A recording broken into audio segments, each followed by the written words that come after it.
ग्वालियर में अखिल भारतीय गेहूं एवं जौ अनुसंधान कार्यकर्ता गोष्ठी में पहुंचे केंद्रीय कृषि एवं किसान कल्याण मंत्री शिवराज सिंह चौहान ने बड़ा बयान देते हुए कहा है कि मुझे प्रधानमंत्री नरेंद्र मोदी ने जो कार्य सौंपा है, मैं उस पर चिड़िया की आंख की तरह लक्ष्य से काम कर रहा हूं।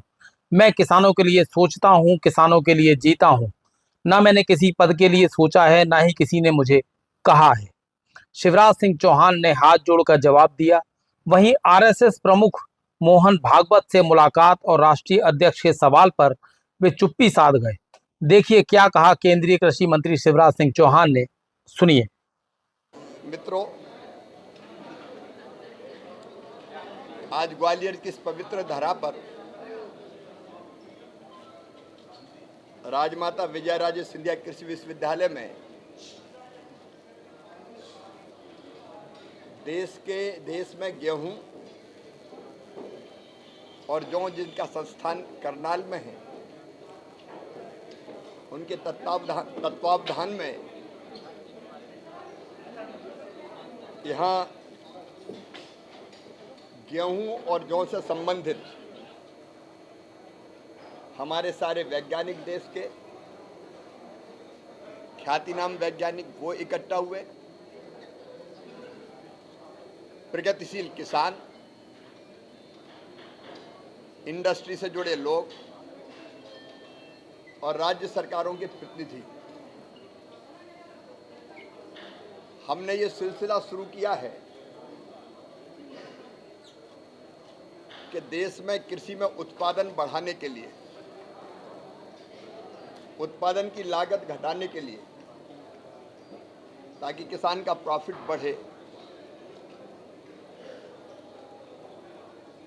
एक तो क्रॉप बार हम विचार करेंगे, फसल बार, जैसे यहाँ गेहूं पे विचार हुआ।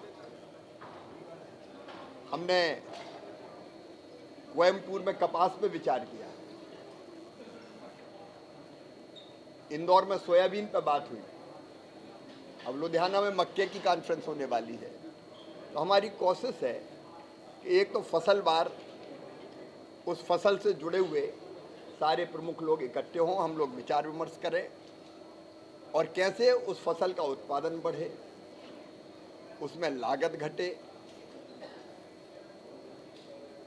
जो बढ़ते हुए तापमान के कारण या जलवायु में परिवर्तन के कारण जो चुनौतियां खड़ी हो रही है, उनका मुकाबला हम कैसे करें, रोगों का जो आक्रमण होता है वायरस बैक्टीरिया का, उसका मुकाबला कैसे करें। तो फसल बार हम लोग एक तो चिंतन करते हैं और एक हमने सोचा राज्यवार, राज्य की कृषि का रोड मैप बनाएं। राज्य की जलवायु, एग्रो क्लाइमेटिक जो जोन्स है, वो माटी में जो तत्व हैं उनको ध्यान में रखते हुए, वहाँ पानी की उपलब्धता, उसको ध्यान में रखते हुए राज्य के साथ मिलकर राज्यों का कृषि रोड मैप भी बना रहे हैं। उसी श्रृंखला में आज गेहूं और जौ पर यहाँ ग्वालियर में विचार विमर्श अभी जारी है। कल ये विचार का क्रम शुरू हुआ था और कल तक चलेगा। इसमें जो इस मंथन से जो निष्कर्ष निकलेंगे, उसको हम रवि की कॉन्फ्रेंस हम करने वाले हैं 14 और 15 सितंबर को।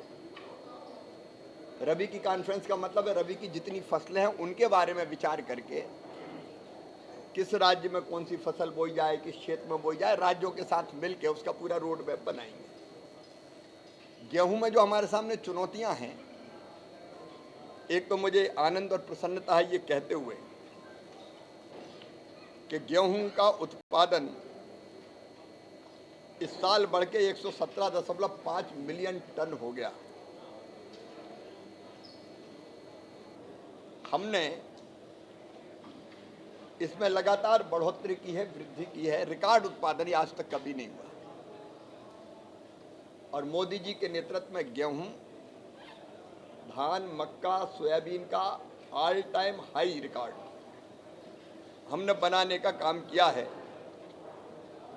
मैं इस उपलब्धि का श्रेय अपने वैज्ञानिकों की बुद्धि को, टैलेंट को, किसानों की मेहनत को और मोदी सरकार की नीतियों को देता हूं।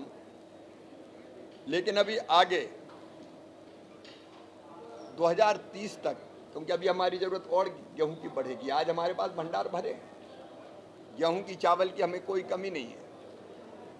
80 करोड़ लोगों को निःशुल्क 5 किलो राशन दिया जा रहा है, लेकिन फिर भी हमको उत्पादकता और बढ़ाना है।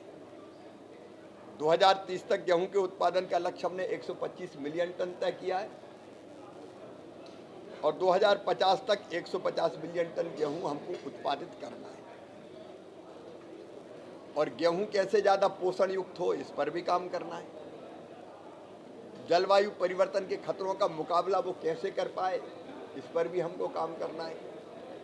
ग्लूटिन जैसा तत्व गेहूं में है, जिसके कारण कहते हैं कुछ लोगों के लिए फिर गेहूं खाना नुकसान करता है। उसकी मात्रा को हम कैसे नियंत्रित करके उसको और उपयोगी बनाएं, तो इन सब पक्षों पर काम कर रहे हैं। और आप जानते हैं कि खाद्य सुरक्षा के लिए गेहूं कितना महत्वपूर्ण है। एक जमाना था जब हम अमेरिका से PL 480 लाल गेहूं मंगाना पड़ता था। आज हमें गर्व है कि हम पूरी तरह से आत्मनिर्भर है। ये आत्मनिर्भरता हमारी बनी रहे और आने वाले समय में हम भारत को फूड बास्केट बनाएं दुनिया का, ताकि दुनिया की ज़रूरतें भी हम पूरी कर सकें। उस पर आज ये विचार विमर्श जारी है।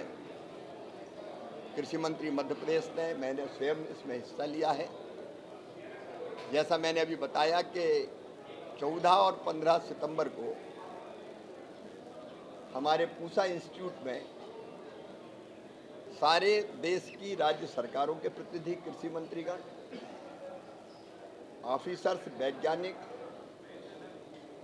सब प्रमुख लोग बैठेंगे और हम रबी का रोड मैप बनाएंगे। प्रधानमंत्री जी के नेतृत्व में हमने तय किया कि दलहन और तिलहन में अभी उत्पादन बढ़ाने पर काम करना है। तो वो इलाके जहाँ गेहूं की उत्पादकता कम है, क्या हम उनको दलहन और तिलहन की तरफ ले जा सकते हैं? वहाँ की माटी में पोषक तत्व और वहाँ की जलवायु को देखते हुए हम तय करेंगे। एक अभियान और हमने कृषि पे चलाया है, नई योजना बनी है, प्रधानमंत्री धन्य धान्य कृषि योजना। उसमें देश के वो 100 जिले हमने चिन्हित किए हैं जहाँ कृषि की उत्पादकता कम है काफ़ी, तो उनको हमको नेशनल एवरेज पर ले जाने का काम करना है।